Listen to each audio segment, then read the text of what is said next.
Fala, meu povo! Bora reagir a mais um vídeo aqui do Oeste, trazendo as últimas notícias, as últimas informações. E o mundo já está ciente do que está sendo feito aqui pelos homens da capa preta, enquanto eles vomitam e arrotam por aí, falando que eles são a donacracia, que eles são o poder, que eles tudo podem. O mundo está de olho e falando, olha, o que esses caras estão fazendo aí está errado. Alguém precisa fazer alguma coisa. E o Homem de Laranja, creio eu que na volta dele agora, no dia 20 de janeiro, vai articular alguma coisa ali junto com um tal de Elon Musk aí, para tentar pelo menos amenizar aí as barbaridades que esses caras vêm fazendo aqui, né? Só eles são certos, o mundo todo tá errado e eles são editores da donacracia, tá certo. Não é assinante de Revista Oeste, chama eles lá, atendimento da hora, bem tranquilo, sem muita enrola, vamos ao vídeo. Falando em leniência, conivência do Supremo Tribunal Federal, essa reportagem que saiu do The New York Times, ele também lembra que essas decisões, principalmente do ministro Dias Toffoli, vem de um ministro ligado ao Partido dos Trabalhadores, proferindo decisões que beneficiam o Partido dos Trabalhadores e seus filiados. Boa noite. Boa noite, Paulo Augusto. Boa noite, Ana, a todos que nos acompanham. O Supremo Tribunal Federal tentou apagar ou calar o escândalo do mensalão em língua portuguesa. Está tentando, não parou. O detalhe é que o escândalo fala inglês, não tem fronteiras e, obviamente, o New York Times em inglês está dizendo que os brasileiros já diziam em português há muito tempo. Aliás, que o próprio Supremo disse em bom português tempos atrás, quando o Supremo se reservou o direito de, ou melhor dizendo, o dever de moralizar o país. Está no caminho inverso hoje. Lá atrás o Supremo guardava a Constituição, lá atrás o Supremo Tribunal Federal estava preocupado em combater a corrupção. Neste momento o Supremo vai no sentido contrário em ambas as situações. E óbvio que o New York Times finalmente descobriu isso aí, mas qualquer outro jornal que fale qualquer outra língua, qualquer outro povo vai descobrir o que os brasileiros sabem. Aqui você vive sob uma censura, a tentativa de apagar o passado, este passado. E nesse caso, especificamente, que o jornal se debruça, ou em parte do que o jornal se debruça, é algo que a gente fala aqui na Revista Oeste com muita frequência. Foram, digamos, corruptos que disseram que corromperam, ou que pagaram propina. Nós estamos falando de acordo de leniência, digamos, desvio de dinheiro ali, confessado. De repente vem o Supremo, e no caso cita o próprio ministro Dias Toffoli, que jamais seria, num país que tivesse preocupado com a lisura, jamais seria ministro supremo, sendo indicado pelo presidente Lula, tendo sido advogado do PT.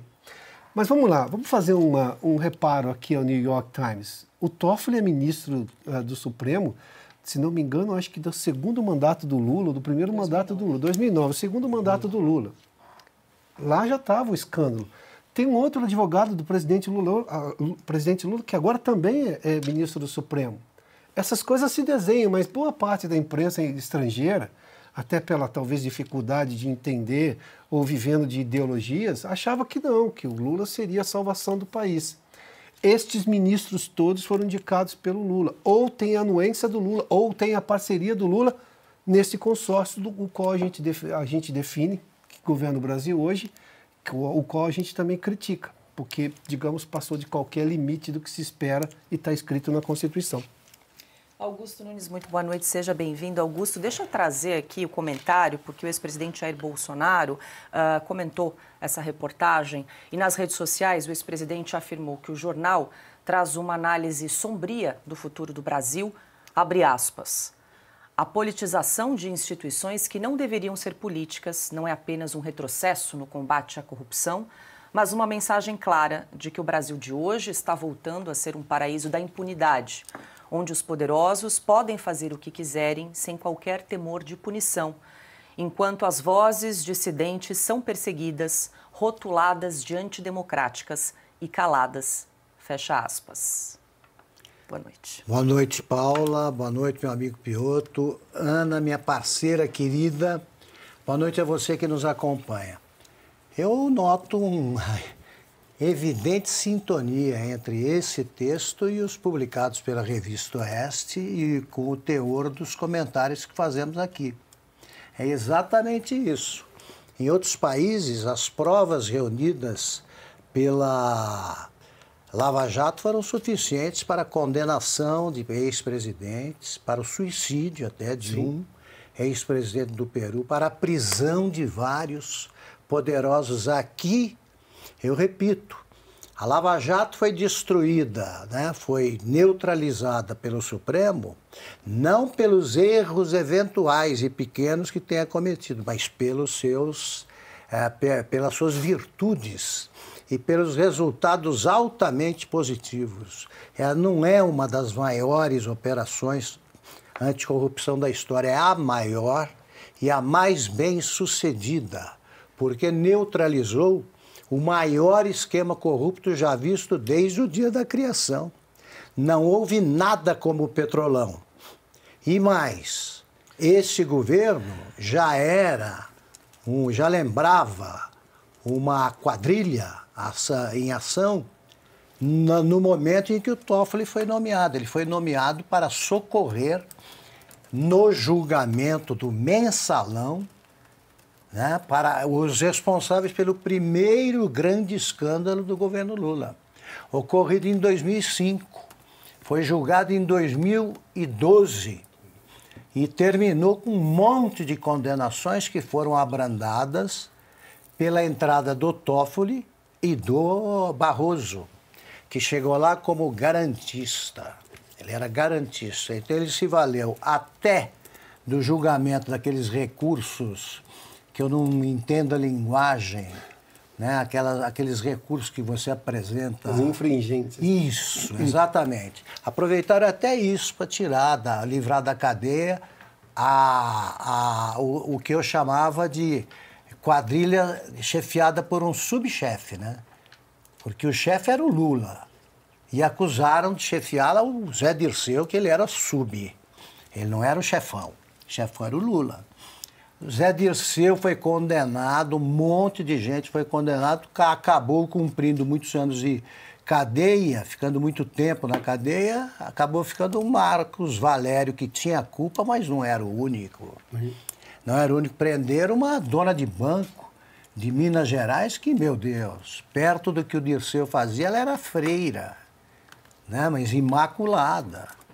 Então é o seguinte, o que está dizendo o New York Times foi, Isso, deveria cobrir de vergonha a imprensa estatizada do Brasil. Nós aqui vemos aí com muita satisfação, com muito prazer isso aí. Porque é o que temos dito, é a verdade. A verdade não morre, os fatos não desaparecem, está aí.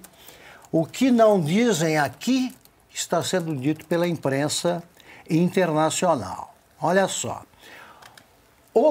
A Lava Jato ela fez com que o povo brasileiro acreditasse, pelo menos naquele período em que se cumpriu a lei, que valia mesmo aquela história de que a lei, todos são iguais perante a lei. Aí o Brasil voltou a adotar aquele método que mostra que alguns são mais iguais que os outros. Os bandidos confessaram o que fizeram. Já começaram no Mensalão. O que o Supremo alega para agir em favor dos bandidos é que houve ali uma cumplicidade, no caso do Petrolão, entre os promotores, o Ministério Público e a magistratura no caso do Petrolão. Olha aqui, o que houve foi uma ação coesa de homens da lei querendo prender bandidos. É isso que eu vejo na troca de mensagens entre eles. O que você tem a relação incestuosa criminosa é do outro lado, entre corruptos e corruptores. Então o Brasil conseguiu criar a figura do corrupto que não foi corrompido por ninguém, que os caras confessaram que tinham recebido. E o dinheiro está sendo devolvido pelo Supremo aos corruptores. Tomara que a imprensa internacional continue dizendo que nós dizemos e a imprensa oficial estatizada esconde. Deixa eu só voltar rapidamente com a Ana, que ela lembrou aqui de 2016. No comentário, ela bem lembrou que o Departamento de Justiça americano firmou um acordo, né, Ana, em que está aí na tela para quem nos acompanha, o Odebrecht e Braskem confessaram os crimes e assinaram aí um acordo de 3,5 bilhões de dólares. Tá aí, Ana. Exatamente, Paula. É para a gente colocar na tela, porque por mais que eles tentem apagar, né, o passado no Brasil, está aí. A Odebrecht e a Braskem se declararam culpados para assinar esse acordo com o Departamento de Justiça dos Estados Unidos da América, pagando quase 4 bilhões. Aí está escrito pelo menos 3,5 bilhões, mas depois ainda tiveram uns quebradinhos, né, uns quebradinhos de milhões aí, em penalidades globais, mostrando inclusive os extensos tentáculos, né, da Lava Jato, inclusive com outros países, como a Suíça, por exemplo, acordos feitos com a Suíça. Então, por mais, né, como Augusto disse, por mais que eles tentem apagar esse passado ou fantasiar de que houve algumas anulações que são justas, está aí. O mundo sabe muito bem o que foi a Lava Jato e não apenas sabe, mas está documentado o que essas empresas fizeram, como esse acordo com o Departamento de Justiça dos Estados Unidos. Esse acordo de 2016 não vai a lugar algum. Augusto, quer fechar? O Supremo Tribunal Federal, que age como tem agido aqui no Brasil, achou que era equivocado, era exagerado o que fazia a Lava Jato. A Lava Jato não prendeu, nenhum dos presos pela Lava Jato era inocente. Nenhum, eu afirmo. Isso e as provas estão aí para dar razão a quem tem. Agora, enquanto alguns ministros vão devolvendo dinheiro para os bandidos, são presos, diariamente são punidos os que não têm culpa nenhuma. Quer dizer, esse Supremo que prende inocentes absolveu culpados, criminosos confessos. Eles confessaram que entregaram propinas. Pela primeira vez no Petrolão, a propina cruzou a casa do bilhão. Bilhão. É esse o tamanho do escândalo. E é o Supremo que, em nome da pureza do Judiciário, anulou a Lava Jato e faz todo dia algum ato ilegal para prender inocentes. Todo dia.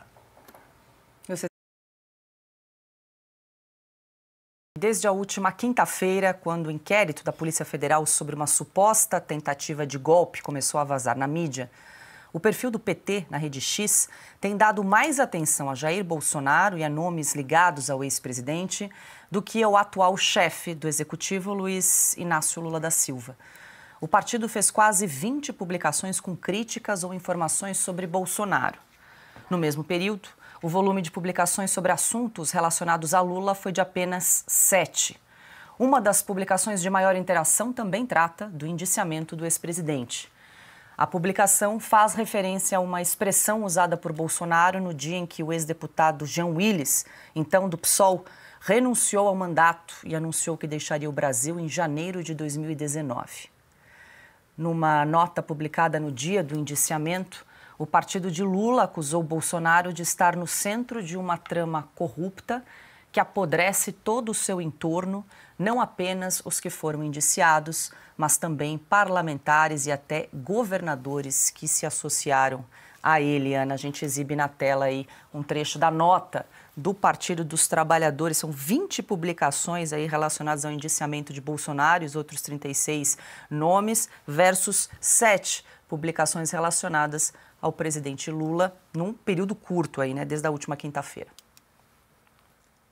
Porque eles não têm proposta nenhuma para o Brasil, Paula. É simples assim. Eles estão falando da administração do presidente Bolsonaro desde o dia 1º de janeiro de 2023. Eles não falam absolutamente nada sobre o Brasil. E quando fala, ou é para aumentar ministério, ou é para aumentar impostos, ou é alguma medida draconiana, ou é alguma declaração sobre censura, para censurar as redes sociais, para censurar o povo. Então, Paula, será assim até 2026, infelizmente, porque o Lula foi um presidente eleito, né? Vamos dizer assim, foi eleito sem plataforma nenhuma de governo, sem proposta, sem debate. Foi um presidente que fez uma campanha xingando o outro. Por isso que nós precisamos, ontem até a deputada Bia Kicis estava com a gente no 4x4 e eu fiz essa pergunta para ela. Será que nós vamos poder falar de novo sobre as urnas eletrônicas e mais uma camada de transparência que nós pedimos? Teve fraude em 2022? Não sei, ninguém sabe. Não dá para provar se teve, se não teve, porque não é um sistema de auditoria pública como está na nossa Constituição, sobre o artigo 37 da nossa Constituição, escrutínio público, contagem pública de votos no ato administrativo. E por que eu mencionei isso? Porque se nós não tivermos uma transparência absoluta na eleição se nós tivermos uma transparência absoluta na eleição de 2026, o PT não se elege em absolutamente para mais nada. O brasileiro sabe que é um partido hoje que não tem propostas para o Brasil, que vive no passado, vive de fantasmas, vive de um Lula que também não existe mais, não tem um sucessor, mas também não tem nenhum caminho propositivo para o Brasil. Então, que as eleições municipais desse ano, se nós tivermos o mesmo caminho, o povo já decidiu. Não querem o PT nos municípios, não querem o PT nos governos estaduais e não querem o PT também na presidência. Tanto que no último 7 de setembro, as imagens do 7 de setembro, do desfile oficial em Brasília, eram imagens fantasmagóricas.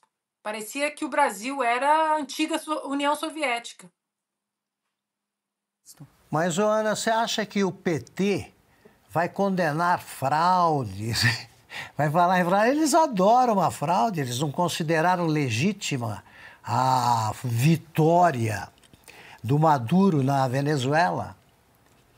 O PT, a Gleisi Hoffmann, saudou a vitória, a demonstração, a vitória democrática.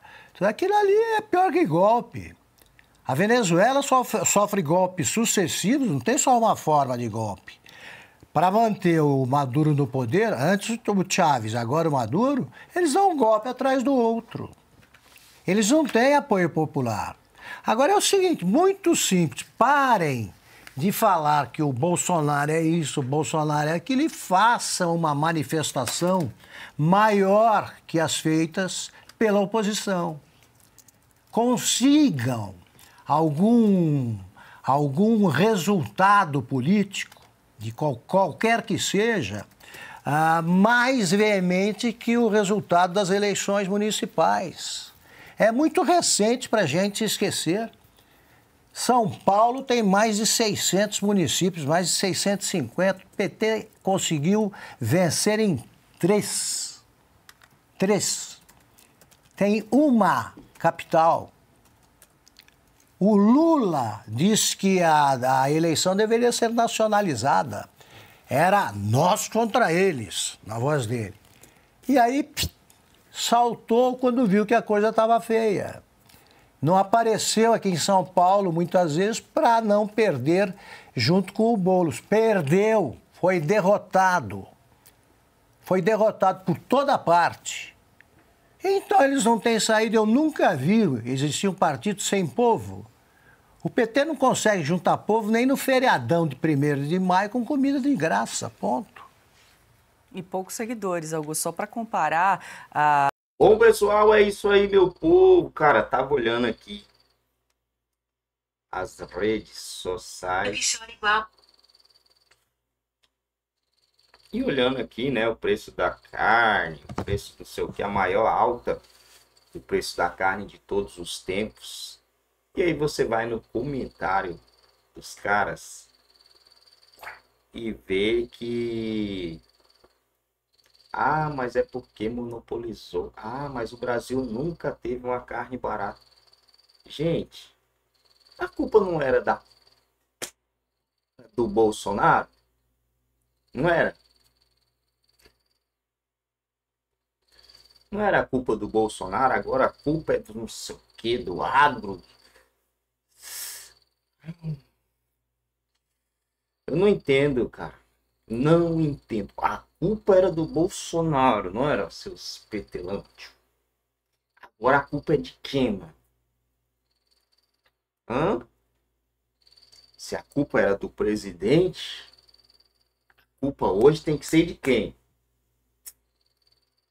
Conseguindo entender, não. Pô, gasolina, cara, Bolsonaro. Sei o que, cara? Bolsonaro. Agora a carne tá com a maior alta de todos os tempos. A maior alta de todos os tempos. E agora a culpa é de quem? Tem que ser do Barbudinho. Se era de um que bate no Chico, ele tinha que bater no Francisco. Que eu não aguento. É demais pra mim a burrice desse povo. Né? É difícil. É difícil. A falta do caráter é difícil engolir, cara. Não dá. Porque não, a culpa é do Barbudinho. É dele, simplesmente dele, gente. O cara, eu não sei se é no Brasil todo, eu só sei que eu ouvi falar e diz que é real, que quem tem habilitação e tem carro automático vai ter que fazer outra. Vocês entendem? Pra que é isso? Vai ter que fazer outra habilitação, vai ter que fazer aulinha, não sei o que, de novo. Quantos milhões de pessoas têm carro automático? Quantas milhões de pessoas têm carro automático? Agora você pega aí, vamos pegar baixo. Vamos pegar baixo. O Brasil tem 200 tralaços de milhões de pessoas. Vamos dizer que 10% dessas pessoas têm carro automático. Baixo. 10% dessas pessoas têm carro automático. Vamos dizer que 20 milhões de pessoas. 20 milhões de pessoas. Digamos que esse teste aí, essa nova teste, seja R$300. 20 milhões de pessoas vezes 300. Quantos bilhões? Vocês acham que isso aí é para melhorar alguma coisa na rua, na legislação de trânsito? Ou é para os caras andar de iate, cobrir rombo, cobrir buraco? Mas quem tem carro automático é rico. Na onde que vocês tiraram isso? Na onde? Um Onix hoje é automático. Carro popular hoje é automático. Pois é. Indignado. É difícil, cara. Os caras, eles não assumem a cagada, a merda que eles fizeram. Eles não assumem Assume. Ah, não, olha, me arrependo, fiz o L, deu ruim. Na próxima aí a gente muda isso. Não, a culpa é do agro, a culpa é do privatização. Que é isso, cara? Como que o brasileiro consegue ser tão pequeno? Não é generalizando, mas essa turma aí, eles conseguem ter um miolo tão pequeno, cara. Com certeza eles estão falando isso porque eles ouviram isso em algum lugar de algum artista que recebe, né? Recebe ali um negocinho para falar que a culpa é do Bolsonaro, né? Só falta eles falar que, ah, não, a carne tá cara por causa que o Bolsonaro fez não sei o que lá atrás e aí encareceu o preço da carne. Complicado, gente.